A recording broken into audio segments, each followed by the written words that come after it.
मानव भेड़िया। घने जंगल के बीच ये एक अजीब सी जगह थी। शहर से कई किलोमीटर दूर इस जंगल तक लोगों का आना जाना बिल्कुल भी नहीं था, पर फिर भी जंगल के बीचों बीच झोपड़ी नुमा बने हुए एक कमरे के अंदर कुछ तो अजीब चल रहा था। उस झोपड़ी के एक हिस्से में लगभग 15-16 साल का एक लड़का था जो बहुत अजीब ढंग से बर्ताव कर रहा था। उस लड़के के शरीर पर लंबे लंबे बाल और उसके दांत जरूरत से ज्यादा लंबे थे। वहीं उसके साथ एक आदमी और था जिसने इस लड़के को लोहे की मोटी चेनों से बांध कर रखा था। वो और कोई नहीं बल्कि डॉक्टर राणा ही थे, जो शहर से दूर उस सुनसान खतरनाक जंगल के बीचों बीच अपनी एक सीक्रेट लैब बनाकर कुछ तो खतरनाक कर रहे थे। अब उन्होंने एक बड़े इंजेक्शन में लाल रंग की कोई एक दवा भरी और उसे उस लड़के की बाजू पर लगा दिया। देखते ही देखते वो लड़का तेज आवाज में चीखता हुआ पलक झपकते ही जमीन पर गिर पड़ा। सक्सेसफुल होगा, मेरा किया हुआ हर एक एक्सपेरिमेंट सक्सेसफुल होगा और फिर ये पूरी दुनिया मेरी मुट्ठी में होगी। मेरे बनाए हुए ये भेड़िए इस शहर को तबाह कर देंगे और यहाँ सिर्फ मेरा हुक्म चलेगा, मेरा। उसके बाद डॉक्टर राणा झोपड़ी से बाहर निकलते हैं और झोपड़ी पर ताला लगाकर अपने घर की तरफ चल पड़ते हैं। डॉक्टर राणा के घर में उसकी पत्नी रंजना और लगभग 18 साल का बेटा रोहित रहते थे। आज आपने फिर आने में देर कर दी। आजकल किस काम में बिजी रहते हैं? क्या बताऊं रंजना, वो बस मेडिकल साइंस में रोज कुछ न कुछ रिसर्च का काम आता ही रहता है, उसी में लगा रहता हूँ। पापा, क्या कोई क्लोन बना रहे हो या फिर मरे हुए लोगों को फिर से जिंदा करने वाली कोई दवाई बना रहे हो? ऐसा क्यों पूछ रहे हो? तुम्हें ऐसा क्यों लग रहा है बेटा? अरे पापा, आप इतना बिजी रहते हो, माँ परेशान रहती है, बस इसलिए। जो कर रहा हूँ उसका अंदाजा किसी को भी नहीं और उसके बारे में मैं किसी को बता भी नहीं सकता।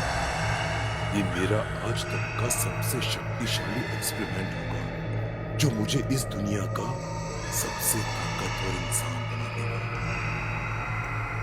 रात बीतती है। अगली सुबह घर की घंटी बजती है। दरवाजे पर एक लगभग 17 साल की लड़की खड़ी होती है जो उनके घर काम करने आई थी। अरे रंजना, ये बच्ची कौन है? हमारे घर तो सुकन्या काम करने आती है ना? ये सुकन्या की बेटी दीपा है। कुछ दिनों से उसकी तबीयत ठीक नहीं है ना, तो यही काम करने आ जाती है। जानते हैं पापा, ये ना आंटी से ज्यादा अच्छे से काम करती है। अच्छा, ठीक है ठीक है। कुछ देर के बाद रंजना, मैं हॉस्पिटल जा रहा हूँ। अच्छा, एक काम करो, ये सुकन्या की बेटी का नाम क्या है? हाँ, दीपा। इसे जरा मैं मेरे साथ लेके जा रहा हूँ। तुमने कहा था ना बाजार से कुछ सामान चाहिए, मैं इसे दिलवा दूंगा। फिर मैं हॉस्पिटल निकल जाऊंगा और ये घर आ जाएगी। हाँ, वैसे ये भी ठीक है। मेरा भी बाजार जाने का टाइम बचेगा। वैसे भी दीपा बहुत समझदार है, सारे काम बहुत अच्छे से करती है। और इस तरह से दीपा डॉक्टर राणा के साथ उनकी कार में बैठकर घर से निकल जाती है। कुछ देर के बाद मार्केट में। दीपा, बेटा ये लो कोल्ड ड्रिंक। लो बेटा, लो पी लो। नहीं अंकल, मुझे कोल्ड ड्रिंक नहीं पीना है, मैं ठीक हूँ। आप बस मुझे सामान दिलवा दीजिए, फिर मैं घर चली जाती हूँ। अरे बेटा, इसमें क्या हो गया? लो कोल्ड ड्रिंक पी लो। बस अभी आगे वाली शॉप से मैं तुम्हें सामान दिलवा देता हूँ। Okay uncle. डॉक्टर राणा के कहने पर मासूम दीपा कोल्ड ड्रिंक तो पी लेती है, पर उसे पीते ही उसे चक्कर आने लगते हैं और दीपा बेहोश हो जाती है। जब वो आँख खोलती है तो अपने आप को एक झोपड़ी के अंदर पाती है और उसकी आंखों के सामने एक खतरनाक दिखने वाला जानवर जैसा लड़का खड़ा होता है जो आंखें फाड़ फाड़ कर उसे देख रहा था। कहाँ हूँ मैं? क्या हुआ है मेरे साथ? और ये कौन है? मैं भेड़िया हूँ, ताकतवर भेड़िया। इंसानों से कई गुना ज्यादा ताकत रखता हूँ। अपनी एक मुट्ठी की ताकत से दीवार गिरा सकता हूँ मैं। चुप, एकदम चुप। इस लड़की पर चिल्लाने की कोई जरूरत नहीं है। मैं क्या करना है क्या नहीं, ये मैं तुम्हें बताऊंगा। जैसी आपकी मर्जी मेरे मालिक। अब से आप जो कहेंगे मैं वही करूंगा। आपके हुक्म का पालन करना ही मेरी जिंदगी का मकसद है। तुम जैसे मासूम बच्चों को भेड़िया बनाना बहुत मुश्किल काम था, लेकिन उससे भी ज्यादा मुश्किल था तुम्हें इतना ताकतवर बनाने के बाद भी तुम्हें अपने हुक्म का गुलाम बनाना। और अब मेरा ये एक्सपेरिमेंट भी कामयाब हुआ। अब मुझे इस दुनिया का सबसे ताकतवर इंसान बनने से कोई नहीं रोक सकता, कोई भी नहीं। अंकल, अंकल क्या है ये सब? मुझे घर जाने दीजिए। मेरी मम्मी मेरा इंतजार कर रही होगी, प्लीज। तो करने दो इंतजार। अब तुम यहाँ से कहीं नहीं जा सकते। क्या मतलब है आपका? हाँ, और ये लड़का कौन है अंकल? ये लड़का नहीं, मेरा बनाया हुआ मानव भेड़िया। और अब मैं तुम्हें भी ऐसा ही बना दूंगा। नहीं नहीं अंकल, मुझे जाने दीजिए प्लीज। मुझे छोड़ दीजिए। मैं वादा करती हूँ मैं किसी से कुछ नहीं कहूंगी, प्लीज अंकल। लेकिन डॉक्टर राणा उस लड़की की एक बात नहीं सुनता। वो झोपड़ी दीपा के चीखने की आवाजों से गूंज रही थी, और डॉक्टर राणा उसके हाथ पैरों को जंजीरों से जकड़कर लगातार उसके शरीर में इंजेक्शन लगाए जा रहे थे। हर एक इंजेक्शन से होने वाली तकलीफ को सहना दीपा के लिए आसान है, और उससे डॉक्टर राणा को कोई फर्क नहीं पड़ रहा था। वो बड़ी ही बेरहमी से लगातार एक के बाद एक कई सारे इंजेक्शन दीपा के शरीर में घूम चुके थे, जिसके असर से अब दीपा जमीन पर गिरी पड़ी थी। थोड़ी ही देर में वो तड़प तड़प कर बेहोश हो गई, और उसके बाद डॉक्टर राणा ने अपने द्वारा बनाए हुए उस लड़के भेड़िए को जंजीरों से बाहर निकाला। जाओ, आधी रात को इस शहर में निकलो और जितनी तबाही मचा सकते हो मचा दो। और हाँ, उस तबाही को मचाने के बाद जितना भी रुपया पैसा गहना लूट सकते हो लूट कर यहाँ मेरे पास लेकर आओ। तुम इतने ताकतवर हो कि आम इंसान तो क्या, पुलिस और फोर्स भी तुम्हें नहीं पकड़ सकती। जाओ जाओ और मजे करो। जैसा आपका हुक्म मेरे मालिक। डॉक्टर राणा दीपा को उसी झोपड़ी में छोड़कर एक बार फिर अपने घर चले जाते हैं। रात बीत जाती है। अगली सुबह घर में सब सामान्य होता है, पर जैसे ही रंजना अखबार पढ़ती है तो उसके होश उड़ जाते हैं। सुनो जी, हाँ आपने सुना क्या?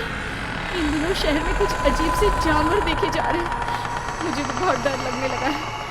कई बार तो आप ही रात रात भर घर से बाहर रहते हैं, कहीं कोई मुसीबत में मत पड़ जाना। हाँ पापा, आप तो डॉक्टर हैं, आपको तो पता होगा। ये इस तरह के जानवर, इनका क्या मतलब है? क्या वाकई में ऐसे जानवर इस दुनिया में होते हैं? इस दुनिया में कुछ भी हो सकता है बेटा, कुछ भी। आपको पता है पापा, पुलिस इन जानवरों को क्या पकड़ पाएगी? क्योंकि अखबार में तो लिखा है कि ये बहुत ताकतवर है और इन्होंने कई जगहों पर लूटपाट मचाई है। और जैसे ही पुलिस ने पकड़ने की कोशिश की तो हमला कर वो भाग गए। क्या किसी ने इस तरह के जानवरों को देखा है? मेरा मतलब है कि अखबार में कुछ तो आया होगा ना इनके बारे में। नहीं, एक दो लोगों ने देखा भी, लेकिन उसका भयानक रूप देखकर वो डर से बेहोश हो गया और अब कुछ भी बताने की हालत में नहीं है। इसके बाद डॉक्टर राणा घर से निकलते हैं और एक बार फिर जंगल के बीच बनी हुई उस लैब में पहुंचते हैं। वहां पर उसका बनाया हुआ मानव भेड़िया ढेर सारे रुपए, पैसे और गहनों के साथ बैठा हुआ था। मालिक, ये लीजिए, जैसा आपने कहा था वैसा ही किया है मैंने। जितना लूट सकता था लूट लिया। ये सब आपका है। बहुत अच्छा किया तुमने, बहुत अच्छा किया, बहुत अच्छा। अब मुझे भूख लगी है और मुझे किसी इंसान का खून पीना है। बहुत भूख लगी है मुझे। अगर मुझे कुछ नहीं मिला तो मैं मर जाऊंगा मालिक। नहीं, तुम इतनी आसानी से नहीं मर सकते। मैं जानता हूं तुम्हें एक जवान लड़की का खून चाहिए और इसीलिए मैंने तुम्हारे लिए पहले से ही इंतजाम करके रखा है। ये लड़की है ना, वो जो आज रात मेरा खाना बनेगी है? हाँ, बिल्कुल। और इसके खून से तुम्हारे शरीर की ताकत पहले से भी ज्यादा बढ़ जाएगी। लेकिन इसके बाद याद रखना, अगले कुछ दिन में एक और मानव भेड़िया बनाने में बिजी रहूं और उस दौरान तुम्हें इस जगह से दूर रहना होगा। ठीक है मालिक, जब तक आप मुझे वापस आने की अनुमति नहीं देते, मैं इस लड़की के खून से अपना काम चला लूंगा। और देखते ही देखते वो हैवान जैसा भेड़िया दीपा के नाजुक शरीर में अपने लंबे नुकीले दांत बढ़ाकर उसके शरीर का सारा खून पी जाता है। उधर अपनी बेटी के गायब हो जाने की वजह से सुकन्या रंजना के पास आती है। मालकिन, हमारी बेटी उस दिन आपके घर काम करने आई थी, तब से घर नहीं लौटी। मालकिन, मेरी बेटी कहाँ है? क्या दीपा घर नहीं पहुंची? पर इन्होंने तो कहा था कि वो मार्केट से सामान लेकर घर के लिए ही निकली थी। जब दीपा नहीं आई तो मुझे लगा तुम्हारी तबीयत की वजह से वो तुम्हारे घर चली गई होगी। पर अगर वो यहाँ ना आई, ना अपने घर पहुंची, तो आखिर गई कहाँ? लेकिन मालकिन, हमारी बेटी कहीं नहीं जा सकती, बहुत सीधी बच्ची है। अब रंजना अपने पति को भी वहां बुला लेती है। देखो सुकन्या, मैं सच कह रहा हूँ। मैंने घर का सामान दिलाकर दीपा से कहा था कि वो घर चली आए और मैं सीधा अपने हॉस्पिटल चला गया था। अब उसके बाद वो कहाँ चली गई मुझे कोई खबर नहीं। सुकन्या को अपनी बात पर भरोसा दिलाकर डॉक्टर राणा उसे वहां से भेज देते हैं और एक बार फिर हॉस्पिटल के नाम से घर से निकल जाते हैं। पर उस दिन वो अपनी कार की जगह अपनी पत्नी की कार लेकर जाते हैं, जिस वजह से रोहित अपने काम के लिए अपने पापा की कार लेकर निकलता है और उसे वहां सीट के नीचे खून से भरा हुआ एक इंजेक्शन मिलता है, जिसे देखकर रोहित एकदम हैरान रह जाता है। इतना बड़ा इंजेक्शन, वो भी खून से बना हुआ। आखिर पापा की कार में क्या कर रहा है? उधर डॉक्टर राणा का बनाया हुआ मानव भेड़िया शहर में तबाही मचा रहा था, लेकिन उसकी ताकत धीरे धीरे खत्म होना चाहिए, जिस वजह से वो आधी रात के वक्त उसी लैब में पहुंचता है और वहां डॉक्टर राणा अपने खतरनाक एक्सपेरिमेंट में बिजी थे। कुछ देर के बाद वो जैसे ही अपनी लैब से बाहर निकलकर अपनी कार में बैठी तो वो मानव भेड़िया भी छुपकर कार की डिक्की में बैठ गया और छुपते छुपाते डॉक्टर राणा के घर के अंदर पहुंच गया। पक्का कोई जवान इंसान मिल ही जाएगा जिसका खून पीकर मैं अपने आप को ताकतवर बना सकूं। तभी रंजना किचन में पानी पीने के लिए आती है और उस भेड़िए को देख लेती है। उसे देखते ही उसके होश उड़ जाते हैं। कौन हो तुम? यहाँ क्या कर रहे हो? लेकिन इससे पहले कि रंजना आगे कुछ बोल या कर पाती, भेड़िया उसकी गर्दन दबोचकर उसे मार देता है और उसकी लाश को वहीं फेंक कर आगे बढ़ जाता है और रोहित के कमरे तक पहुंचता है। मुझे इसी की तलाश थी, यही है मेरा शिकार।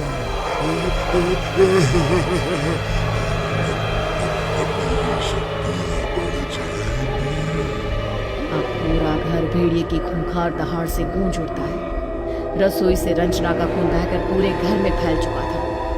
तभी डॉक्टर राणा दौड़ते हुए वहां आते हैं और रोहित की आंख भी खुल जाती है। रुक जाओ, रुक जाओ। तुम यहाँ क्या कर रहे हो? मुझे खून चाहिए, मेरी शक्ति खत्म हो रही है। पापा कौन है ये यहाँ क्या कर रहा है पापा? जानवर नहीं हूँ मैं, तुम्हारे बाप का बनाया हुआ भेड़िया हूँ। भेड़िया जो तुम्हारे मुंह से अपनी प्यास बुझाएगा। नहीं नहीं, रुक जाओ, छोड़ दो मेरे बेटे को। तुम्हें मेरा आदेश मानना होगा। लेकिन डॉक्टर राणा ये देखकर हैरान रह जाते हैं कि वो भेड़िया उनकी कोई बात नहीं मानता। अब वो बेकाबू हो चुका था अपनी खोती हुई ताकत के आगे। अब उसे काबू में करना बेहद मुश्किल था। इसे काबू में करने के लिए मेरे पास दवाई तो है, पर वो लैब में है। अब मैं क्या करूं? रोहित, तुम भाग जाओ बेटा, भाग जाओ, जल्दी यहाँ से भागो। इस भेड़िए को सिर्फ मैं ही काबू में कर सकता हूँ, लेकिन इसे काबू में करने वाली दवा भी मेरे पास नहीं है। लेकिन पापा आपने ऐसे एक्सपेरिमेंट किए ही क्यों? ये सब करने की क्या जरूरत थी पापा? मैं दुनिया का सबसे ताकतवर इंसान बनना चाहता था, लेकिन मुझे नहीं पता था कि मेरी ये गलती एक दिन मेरे ही परिवार को खत्म कर देगी। तुम जाओ बेटा, यहाँ से निकलो, यहाँ से। इतनी देर में भेड़िया रोहित को मारने के लिए उसकी तरफ लपकता ही है कि रोहित घर से बाहर की तरफ भागने लगता है। इस बीच डॉक्टर राणा उस भेड़िए को रोकने की कोशिश करता है, लेकिन देखते ही देखते अब वो डॉक्टर राणा के गले के अंदर अपने नुकीले नाखून घुसाकर उन्हें भी लहू लुहान कर देता है। इसके बाद अगले ही पल डॉक्टर राणा को दांत करना चाहता है।